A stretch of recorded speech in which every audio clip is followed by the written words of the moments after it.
Simon Ekpa, the Prime Minister of the United States of Biafra, is scheduled to appear in a Finnish court on May 30th, 2025, facing serious criminal charges. The Finnish Prosecutor General has charged Simon Ekpa with public incitement to commit crimes with terrorist intent, participation in a terrorist group, aggravated tax fraud, and violations of Finland's Anton Act. The Päijät-Häme District Court confirmed Simon Ekpa is in pre-trial detention, and the trial will begin with a preparatory session, followed by several days of hearings. May 30th also marks Biafra Heroes Day, a symbolic date for Biafran separatists, which some critics find significant and potentially politically motivated. A claim that Finland's actions are part of a broader collusion with Nigeria to suppress the Biafra independence movement and its leadership. Simon Ekpa's supporters deny the terrorism allegations, claiming Finland is ignoring reported human rights abuses by Nigeria, including the killing of civilians. Some critics reiterates that the United States of Biafra declared independence on November 29, 2024, with claims of its own map, government, military, and structure. The movement asserts it is building alliances globally and that international powers are allegedly aware and supportive of their self-determination efforts. Biafran diaspora are organizing multiple events in Washington, D.C., including opening a Biafra embassy, a peace summit, and memorials for fallen heroes.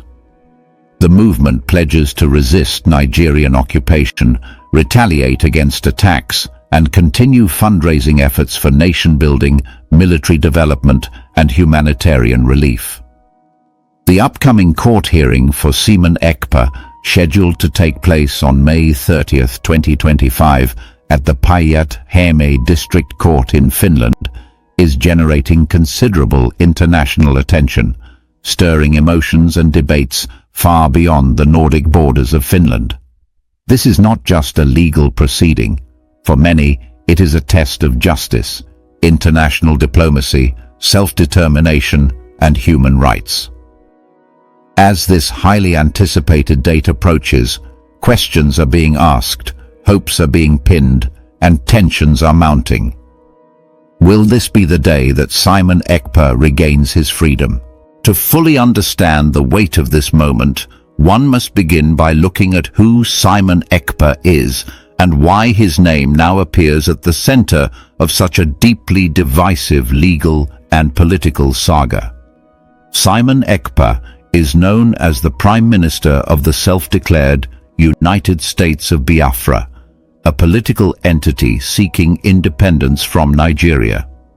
A former municipal politician in Lahti, Finland, Simon Ekpa rose to prominence among pro-Biafran movements for his vocal advocacy for the secession of the southeastern region of Nigeria, historically known as Biafra. His supporters view him as a courageous leader, continuing the legacy of those who fought in the Biafran War from 1967 to 1970.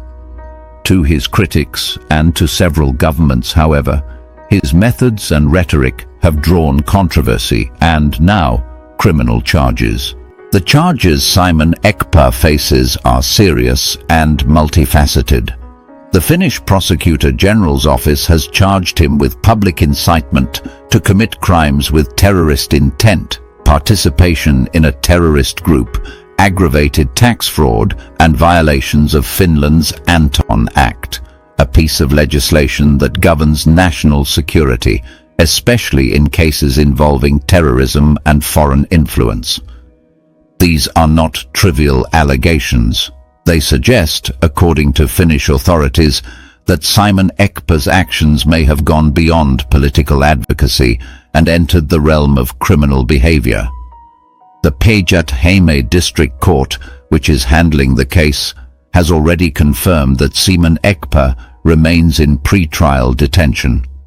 This means that he has been held in custody even before the trial has officially begun, a step that courts typically reserve for cases deemed high risk, either because the accused poses a potential flight risk or because of the seriousness of the crimes involved. The court has also announced that the trial will begin with a preparatory session on May 30th, followed by several days of hearings. Interestingly, and to many, symbolically, this date coincides with Biafra Heroes Day, a date observed annually by Biafran nationalists in remembrance of those who lost their lives during the Biafran War. The timing of this court hearing has not gone unnoticed.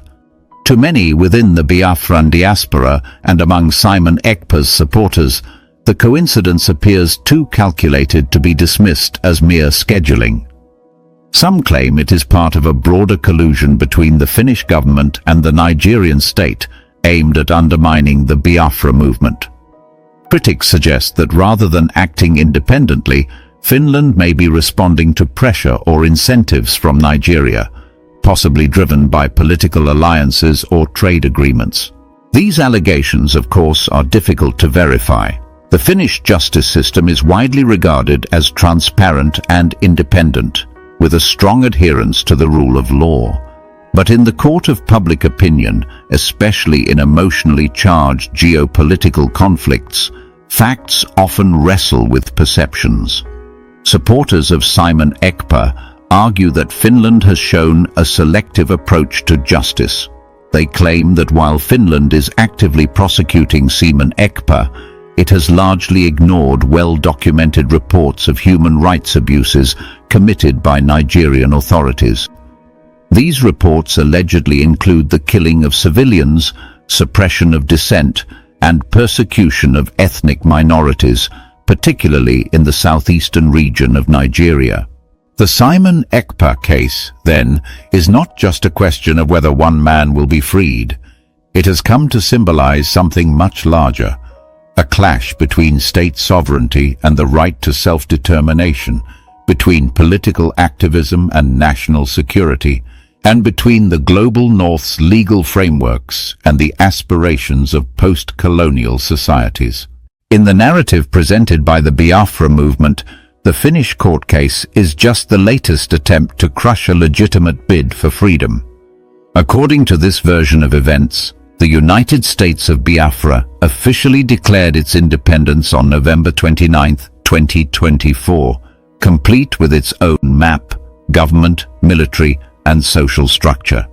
The movement has described itself as fully functional, claiming that it has elected governors in 40 states, each with their own administrative units, including counties, districts, and wards. It asserts that it is building a robust military defense system, ostensibly to protect its citizens from attacks by what it describes as terrorist militias embedded within the Nigerian state apparatus. Supporters claim that Simon Ekpa's leadership has been instrumental in driving the vision of Biafran independence forward. His arrest, they argue, is an effort to decapitate a movement that has gained traction not just in Nigeria, but across the global diaspora. In Washington, D.C., members of the Biafran community are organizing a series of events, including the opening of a Biafra embassy, a peace summit, and public memorials. These events are not just symbolic, they are part of a broader strategy to gain international legitimacy and recognition. Simon Ekpa's allies insist that their campaign is grounded in democratic principles and international law. They point to self-determination as a right enshrined in the United Nations Charter and argue that their actions are defensive, not offensive.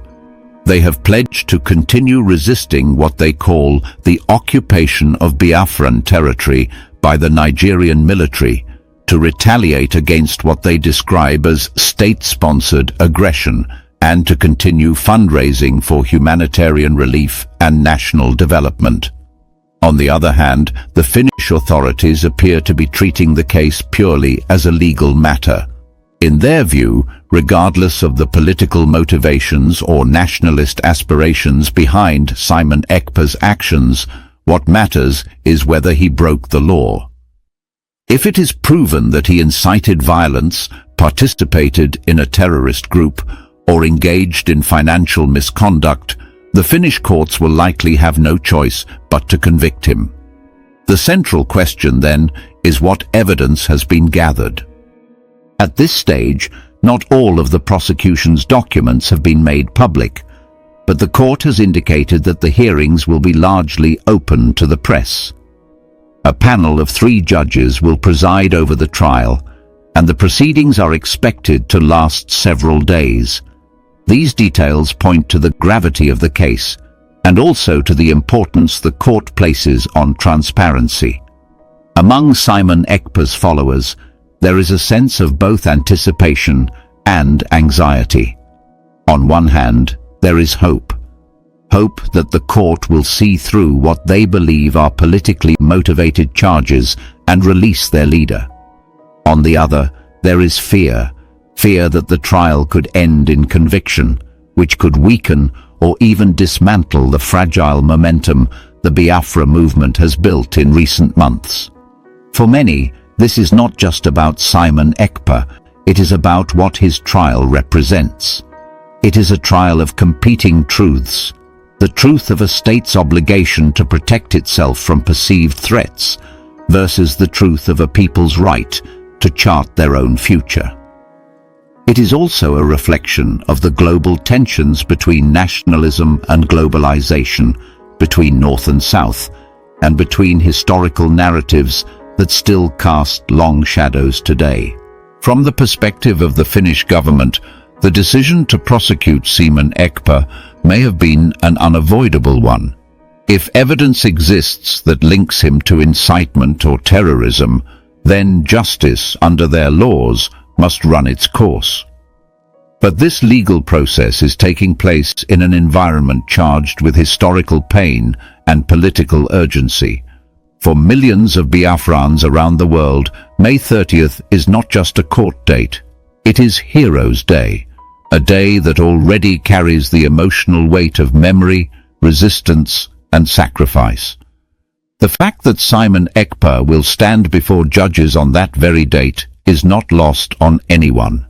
In conclusion, the events of May 30th, 2025 will reverberate far beyond the walls of the Päijät-Häme District Court. Whether it results in the release or continued detention of Simon Ekpa, the hearing will shape the future of a movement and potentially influence broader conversations about sovereignty, justice, and international diplomacy. Is this Simon Ekpa's Freedom Day? Perhaps. But regardless of the outcome, this trial is now etched into the evolving story of the Biafran quest for self-determination. And for better or worse, it marks a defining moment for everyone involved. For many observers of African geopolitics, the resurgence of Biafra as a topic of global discourse seemed unthinkable just a few years ago. The Nigerian Civil War, 1967 to 1970, commonly known as the Biafran War, ended in a military victory for the Nigerian government and a formal reintegration of the southeastern region. But the Biafran identity never disappeared. It simmered in the hearts of the Igbo people and re-emerged in waves, first through the Masob movement, later through ipob, and now, more boldly, through the government in exile led by Simon Ekpa.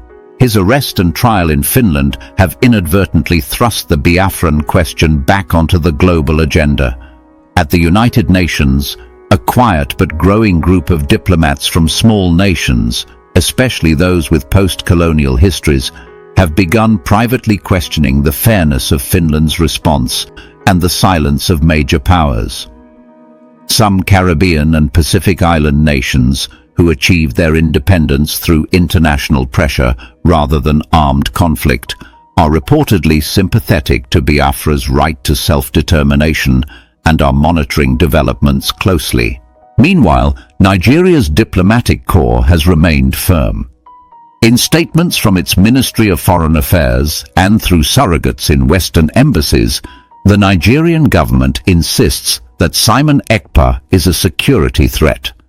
They portray him as the mastermind of unrest that has led to violent clashes, economic disruptions, and loss of life in southeastern Nigeria.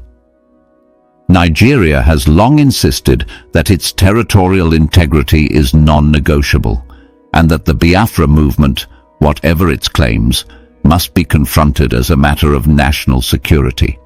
We gather here one more time to do what we know how to do best. I want to use this opportunity to thank each and every one of you for being here today. Again, my name is Dr. Ngozi Obreze, the Deputy Prime Minister to the United States of Biafra, to the Biafra Republic government in exile, and to the government in homeland. This is the government. We are the government. There is no other government. I welcome all of you. First, let me recognize our Onyendu Nnamdi Kanu, who is still being held by the Nigeria DSS, Nigerian government, for nothing. The only reason they are holding him today is to stop what we are doing, to stop the full protection of the United States of Biafra, which is already here. They already failed, no matter what they do. There is no reason in the first place for that trial to be going to Nigeria. They have nothing except to stop the restoration of the United States of Biafra, which they do not have the power to do. They can never do that. They cannot succeed. So we thank our Onyendu for his resilience, for his steadfastness. Continue to be strong. Do not be moved. Do not be moved by the terrorist state of Nigeria. Do not waver, because we are already finishing this race. And at the right time, we will institute the right way to make sure they leave you. Whether they like it or not, they must leave you. We will make them leave you. We also want to remember His Excellency, our Prime Minister, Simon Ekpa, who is still being held by the Finland government as we speak. For nothing. Nothing except what we are doing now. Their target is to stop the restoration of the United States of Biafra, but they have failed. The same thing they did to Nnamdi Kanu. They collude with the Nigerian state to investigate a case that was reported to them. But they refused to investigate the human rights abuses, the killings of innocent Biafran that led to what we are doing today. They pretended as if our lives do not matter. They are more interested in the economic and bilateral relationship they wanted to establish with the terrorist Nigerian state. They are more interested in that than the subjugation, the killings of innocent Biafrans, which formal report has been given to them, to Finland, by the Prime Minister. They refuse to investigate that, but they are quick to jump into investigation when the terrorist state of Nigeria reports our Prime Minister to them.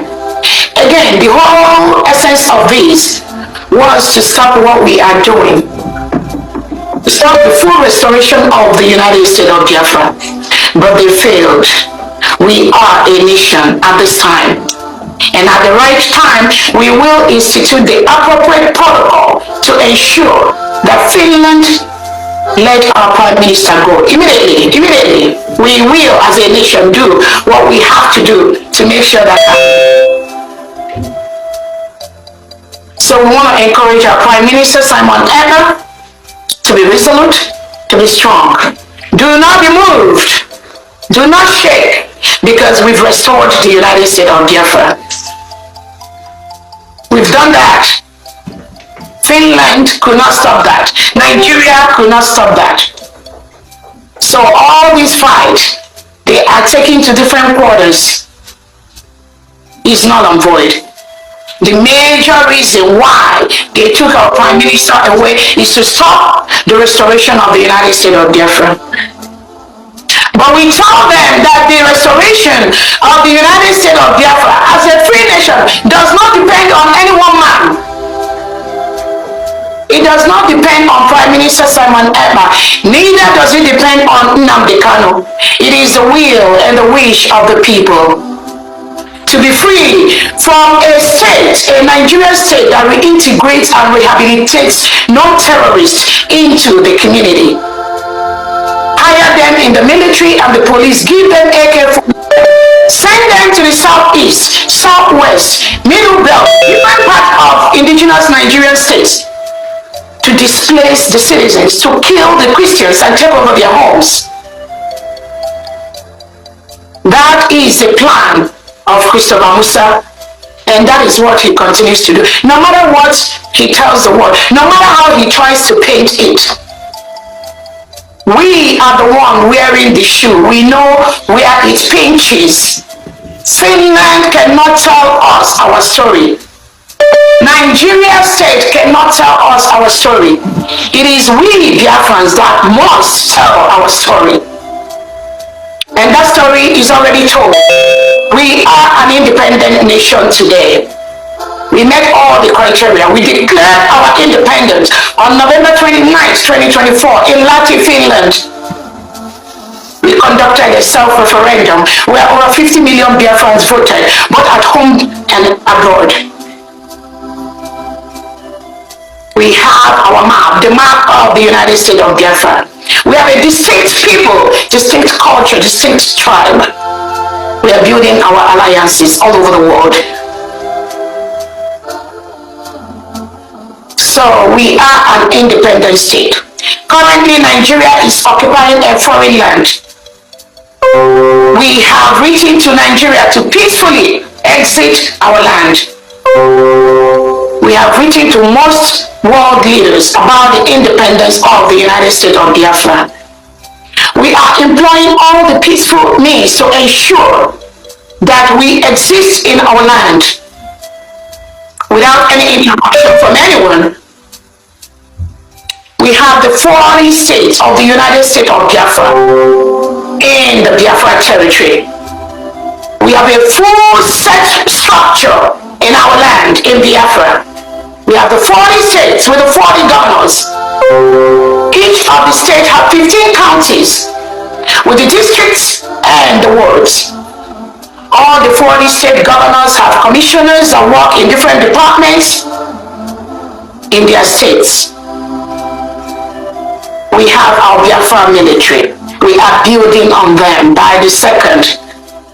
Getting the best education, getting the international humanitarian laws, the rights. Our military is one of the best, and it's going to be one of the best in the world. So we are building the United States of Biafra military every day. It is our right to build that because we need them to stop the killing by the Nigerian state. We need them to secure our land. We need them to defend our people. We need them to defend our farms from the Fulani terrorists that are sent to our land by the Nigerian state. We must defend our land. Self-determination is our right. Self-defense is our right. Freedom of the people is guaranteed. That is exactly what we are doing, and we will continue to do that. We must continue to defend our land. So we thank our Prime Minister for giving us a template to fully restore the United States of Biafra, which we have done. We are creating our allies all over the world. And our allies are supporting. Seriously, I'm telling you, they are supporting us. They tell us to defend our land. Nobody is going to do that for us. That is what we will continue to do. And as Finland has said that our Prime Minister is suspected of terrorism, of dealing with people who are, according to them, engaging in terrorist act. Finland, you are going to explain that. And it's not just easy that you know the history of Biafra. Finland knows our history, but it becomes a concern when you know that history, but you decided to toe the path of the terrorists. That is exactly what you did, to suppress Christianity. Knowing fully well that Nigeria state kills Christians using this reintegrated terrorists. Every day we hear hundreds of Christians being murdered inside Nigeria. Indigenous Nigerians being killed by this reintegrated terrorists of the Nigerian state headed by President Tinubu and Christopher Musa. It's not a spillover from the Sahel. Nigeria state plans for the invasion. They plan to rehabilitate and reintegrate non-terrorists into Nigeria. It is not a coincidence. It's not by chance. It is a policy of the Nigerian government. So when Christopher Musa comes out to misinform the world that, oh, the terrorists, they just fell into Nigeria, do not pay any attention to him. He plans it. He is part of the plan. They brought them in to help them win elections, to help them stay in power. But when they bring them in, eventually those you brought into use, they refuse to go. Then the only way you can do and assimilate them is to rehabilitate and reintegrate them and give them guns, give them AK-47 and educate them on your agenda to Islamize the whole Nigeria, which is currently what you are doing. Nobody will take you serious, Christopher Musa. Despite your false information you spread to the world, your cup is full. You are done. Nigeria is a failed state. Nothing is done to rehabilitate that. That is why the United States of Biafra is a free nation today. So we remember and thank our Prime Minister. We also remember our Odumegwu Ojukwu and Philip. These are heroes that have fought for the they fought for the independence of the United States of Biafra. Biafra was a nation between 1967 and 1970. And now, today, is a nation, a sovereign state. And we must continue to apply all the laws that govern a sovereign state in our land. Nobody can stop that. The Nigerian state and the Nigerian agents occupying Biafra land must leave our territory. Any agent of Nigeria wearing Nigerian police uniform, military uniform, Ebubago, Operation Udogachi, the Fulani terrorists will be AK-47 in our land today. They are terrorists. They must leave our land. They must leave. We will make them leave.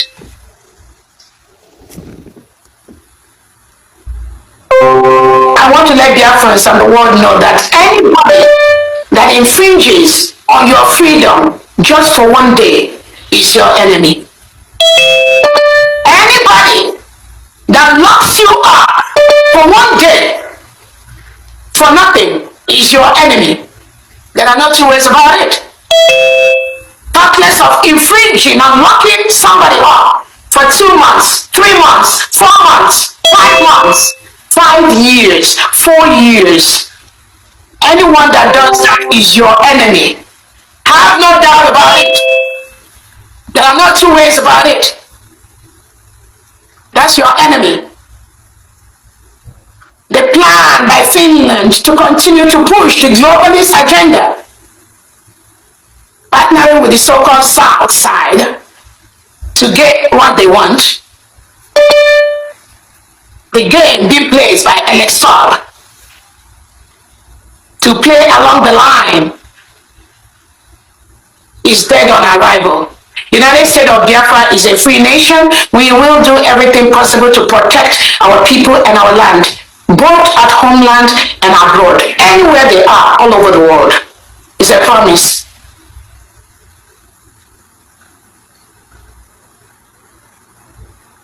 I want to let Biafrans know that our allies are paying attention in what we are doing, and we are getting the necessary support that we need to continue to do what we are doing privately and publicly. And we thank them for what they do. We have the Biafra Memorial Day coming up on May the 30th. The United States of Biafra government will be conducting our May event in Washington, D.C., those in diaspora, on May 30th, 2024. We have 3 events already lined up for our May event. We will be opening the first ever United States of Biafra Washington, D.C. Embassy for the United States of Biafra government. We will also be conducting a peace summit on that day, and we will also use that opportunity to remember the heroes and heroines of Biafra. Those events will be happening for all Biafrans in the diaspora. For Biafrans in homeland, the May 30th day is going to be observed as a Memorial Day. It's going to be a sit at home for all Biafrans to remember our heroes and our heroines. On that day, as instructions already went out, all the United States of Biafra commanders in different commands will be carrying out the laying of wreaths to our fallen heroes at different locations.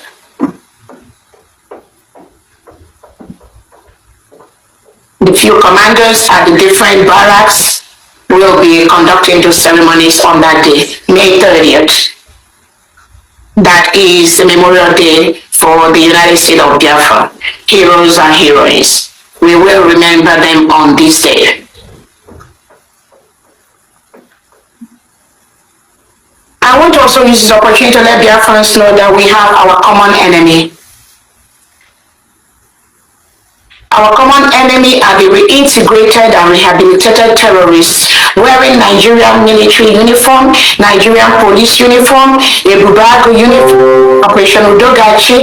All these are our enemies, wielding AK-47 in our quiet communities, killing our people, destroying our farms, raping our women, killing our children, throwing bombs from helicopters into the quiet neighborhoods of the United States of Biafra communities.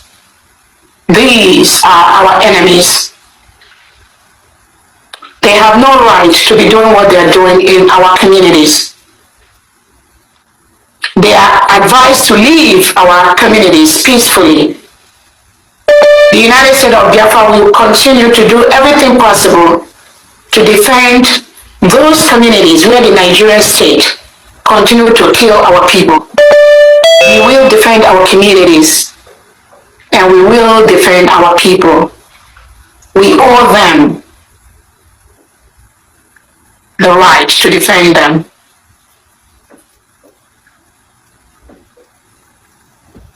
We will retaliate when the Nigerian state kills our innocent children.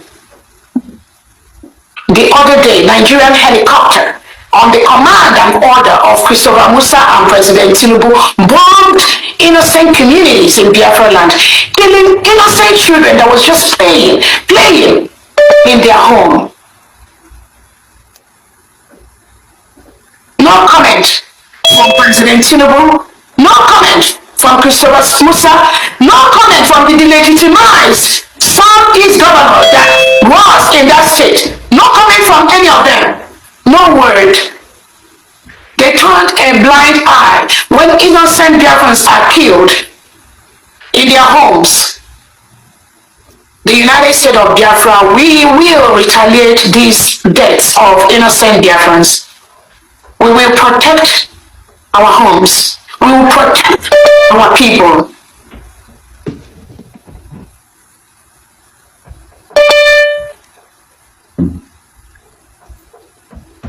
I want to let Biafrans know we will continue to raise funds to do the things we need to do.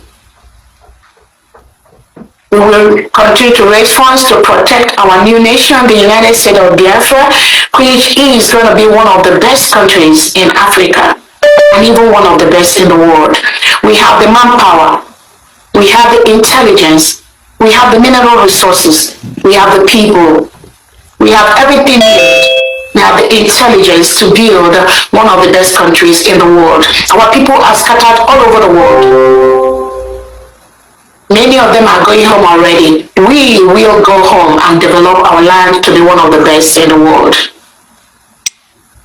Our fundraising goes towards that. It also goes building our nation, defending our nation.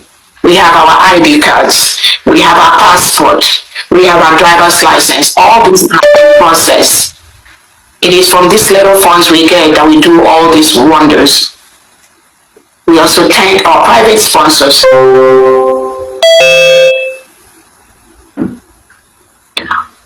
The United States of Biafra government has also almost concluded plans to print our ejema, our currency, our eje and our ejema, which will be in the Biafra market as quickly as possible.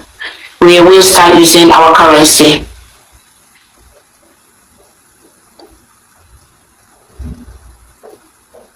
We also raise funds for the humanitarian needs of our people to rehabilitate our people whose homes have been burnt down, whose children have been killed, whose wives and husbands, brothers and sisters have been killed by the Nigerian state for nothing, just for saying that we want to live peacefully in our community as Christians without reintegrating non-terrorists into our land.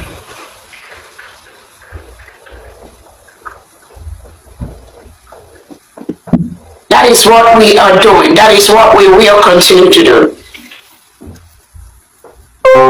On that note, Biafrans, please let us step up, let us increase the funds we are raising, both at homeland and in diaspora. These are the things our leader, they cannot expect us to be doing. These are the things Minister Simon Ekpa expect us to be doing. What we are doing is no longer in their hands. We must build this country which God has given to us on November 29th, 2024. On that note, I welcome you all from D and we flag this fundraising open. Thank you so much. This is the end of our news update. Please click the icon on the top right corner of your screen to watch my next video. You will enjoy it. I will see you again in my next update. Enjoy the rest of your day. Goodbye for now.